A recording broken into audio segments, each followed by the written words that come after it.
आपण पाहत आहोत गोव्यातील लोरिये काणकोण या गावचा पारंपरिक शिगमोत्सव।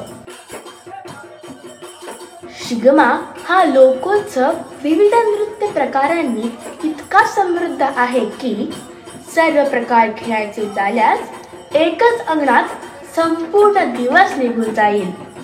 त्यातील अनेक प्रकार आज लुप्तही झाले आहेत, परंतु जे आहेत ते राखून ठेवून पुढच्या पिढीला देण्याचे काम येथील आजची पिढी करीत आहे।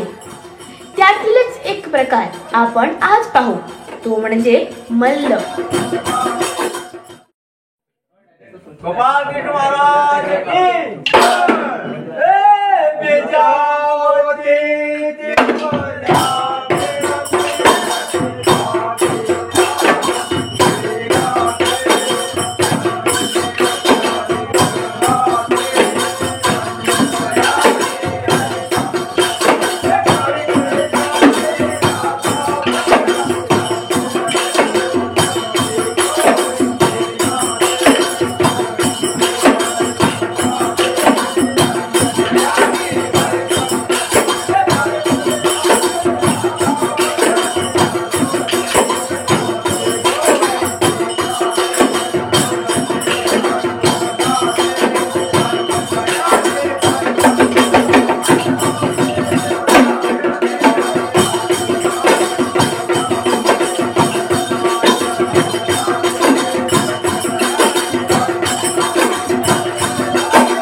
शिगमा मेळ्याचे असे विविध प्रकार पाहण्यासाठी पाहत रहा आणि सबस्क्राइब करा कल्चरल आय।